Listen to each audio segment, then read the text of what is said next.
Hello नमस्कार साथियों। Welcome to my YouTube channel information by Anil. दोस्तों, उम्मीद करता हूँ आप सभी ठीक होंगे और आपकी तैयारी बहुत अच्छे से चल रही होगी।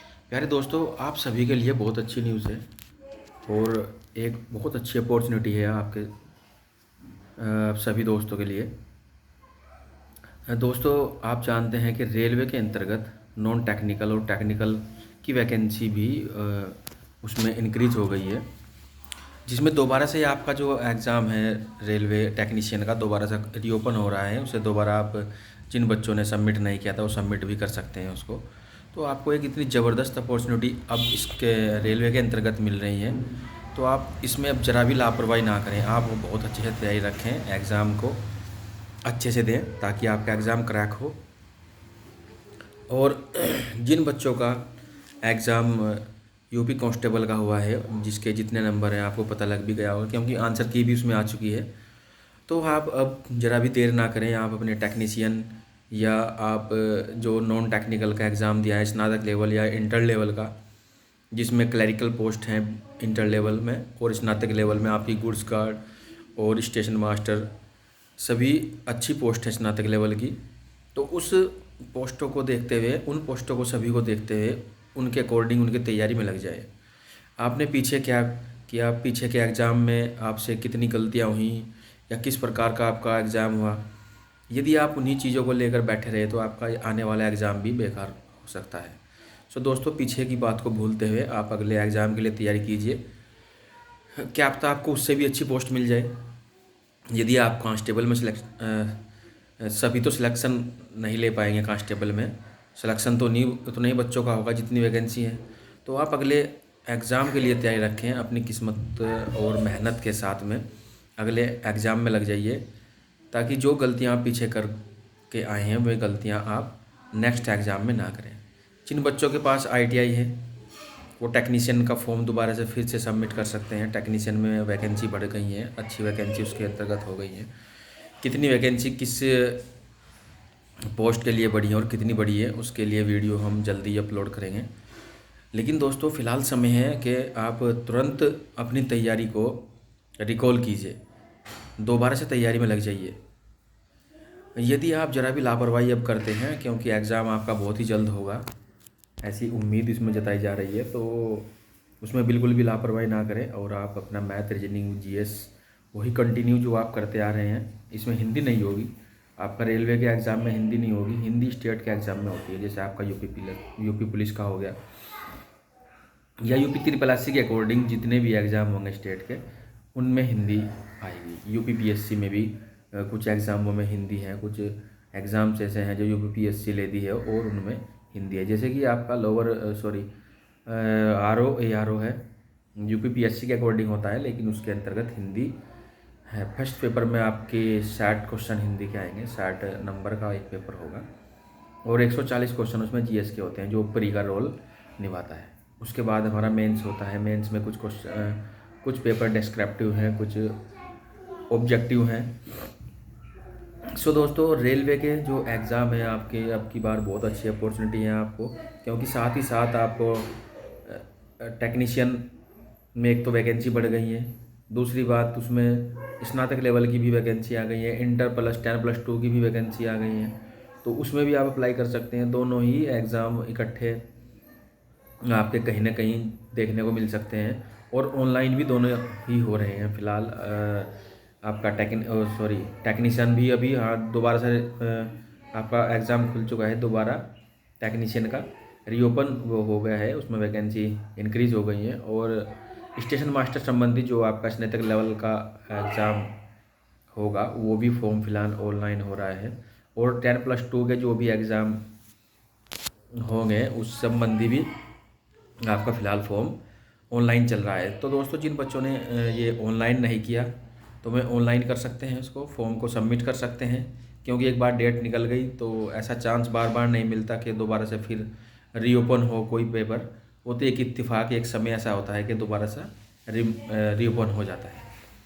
तो आप रीओपन के चक्कर में ना रहिएगा, तो एग्ज़ाम को जल्दी ही सबमिट करते हैं अपने फॉर्म को और अभी से तैयारी में लग जाइए। फ़िलहाल आप जीएस जीएस और रीजनिंग की प्रैक्टिस रखिए, मैथ की प्रैक्टिस रखिए, जीएस के नोट्स बनाएं अभी से ही। मैंने आपको यूपी पुलिस के लिए भी गाइड किया था, और जिस तरह की वीडियो हमने बताई थी, जिस तरह का पैटर्न आपको बताया गया था, उस संबंधी एग्ज़ाम आया दोस्तों। मैंने आपको बताया था कि हिंदी का बहुत अच्छा रोल रहेगा, और हिंदी एक ऐसी चीज़ है, यदि आप अच्छे से कवर करते हो, बहुत कम समय में बहुत अच्छी अचीवमेंट कर सकते हैं। लेकिन रेलवे के अंतर्गत हिंदी का कोई रोल नहीं है दोस्तों। उसमें आप जीएस पे कंसंट्रेशन बनाइए अभी से, क्योंकि आपके पास अभी समय है। आप जितना जीएस पे अच्छा कंसंट्रेशन बनाएंगे, आपको आने वाले समय में जब भी आपका रेलवे का पेपर होगा उसमें फ़ायदा मिलेगा। मैथ्स के भी नोट्स बनाइए, रीजनिंग के नोट्स बनाइए। रीजनिंग रेलवे के अंतर्गत बहुत अच्छी आती है। रीजनिंग इतनी आसान नहीं आती दोस्तों, जैसे कि आपने यूपी कांस्टेबल के अंतर्गत रीजनिंग देखी है, तो रीजनिंग इतनी आसान बिल्कुल भी नहीं होगी। रीजनिंग का एक अच्छा रोल रहता है रेलवे में, अच्छा पैटर्न उसका रहता है। तो रेलवे की एग्ज़ाम को ध्यान में रखते हुए आप अच्छे से रीजनिंग की तैयारी रखिए। इतना आसान पैटर्न आपको रीजनिंग का नहीं मिलेगा जितना आसान यूपी कांस्टेबल में रहता है। बहुत मेहनत कीजिए ताकि अब की बार एग्ज़ाम में किसी प्रकार की गलती ना हो। और जितने भी आपके फॉर्म सबमिट हो रहे हैं 10+2 और स्नातक लेवल, जिन बच्चों के पास आईटीआई भी है, स्नातक भी है, उनको और भी अच्छी अपॉर्चुनिटी है, क्योंकि वो स्नातक का भी दे सकते हैं, 10+2 का भी दे सकते हैं और आईटीआई का भी दे सकते हैं। 3 एग्ज़ाम उनके कम्प्लीट लिए, और लोको पायलट के भी निकले थे, उसमें भी एक अच्छी वैकेंसी है। तो वो 4 एग्ज़ाम हैं आपके रेलवे के ही, जबकि जिसमें पैटर्न लगभग सेम सा ही रहता है सभी का। रेलवे के एग्ज़ाम में स्पेशली जीएस प्लस साइंस का एक अच्छा रोल रहता है। उसमें जीएस प्लस साइंस आप, जीके प्लस साइंस आप तैयार करते रहिए। जीएस का एक अच्छा रोल रहेगा, जिसमें साइंस का काफ़ी अच्छा रोल रहता है। तो अभी से साइंस और जीके को थोड़ा समय दीजिए, रीजनिंग और मैथ की प्रैक्टिस करते रहिए। और बिना प्रैक्टिस के कुछ भी नहीं होने वाला दोस्तों। जब भी एग्ज़ाम डेट आपकी फ़िक्स होगी और 1 महीना या 2 महीने लगता है कि अभी इतना समय है, तो उसके बाद आप प्रैक्टिस सेट लगाने शुरू कीजिए। अभी तो आप कंटेंट को इकट्ठा कीजिए। जितने भी कंटेंट आपको मिलते हैं, जो भी जहाँ से मिलता है, न्यूज़पेपर से या किसी बुक से, उसके नोट्स बनाने शुरू कीजिए। नोट्स के बिना आप एक अच्छी अचीवमेंट बहुत ही कम समय में नहीं हासिल कर सकते। नोट्स का एक बहुत ज़्यादा बेनिफिट रहता है। तो जब आप मेहनत करते हैं तो साथ के साथ नोट्स बनाने की कोशिश करें, वो आप ही का फ़ायदा है। उसमें आप जो भी एग्ज़ाम देंगे बहुत जल्दी से रिकॉल कर सकते हैं उसको, और आने वाले एग्ज़ाम के लिए भी एक सही समय के अनुसार आपकी स्टडी हो सकती है। सो दोस्तों, मेरा पर्पज़ यही रहा है कि आपको एक अच्छी इन्फॉर्मेशन दी जाए एग्ज़ाम के प्रति, और आप एग्ज़ाम को अच्छे टाइम में कवर कर जाएं।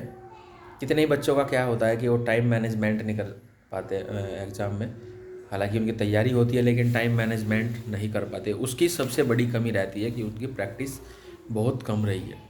पढ़ाई तो उन्होंने की है लेकिन प्रैक्टिस नहीं की, प्रैक्टिस सेट नहीं किए। टाइम रख करके प्रैक्टिस सेट अगर वो करते, 20 या 30 प्रैक्टिस सेट वो पहले से ही करके जाते और टाइम को मैनेज करते पहले ही घर बैठ करके, तो उनको ये समस्या देखने को नहीं मिलती।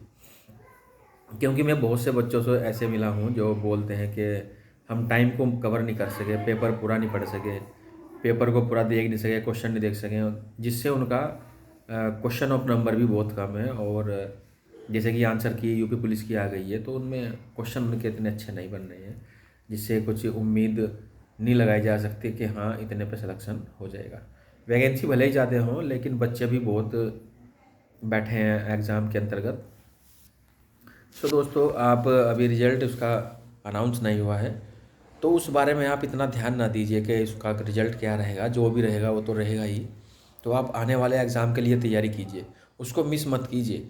आपका एक एक दिन, एक एक घंटा, एक एक मिनट बहुत कीमती है, उस को पूरा समय दीजिए। फ़िलहाल आप मैथ, रीजनिंग, जीएस को अच्छे से कवर करते चलिए, अच्छे नोट्स बनाइए, मेहनत कीजिए। यदि मेहनत आप करते हो तो आपकी मेहनत बेकार नहीं जाएगी। पूरी ईमानदारी से मेहनत करते हैं तो ईमानदारी से, लगन से लगे रहिए अपने एग्ज़ाम के लिए, ताकि एक अच्छा स्कोर उसमें अब की बार आपको प्राप्त हो और ये मायूसी आपको देखने को ना मिले।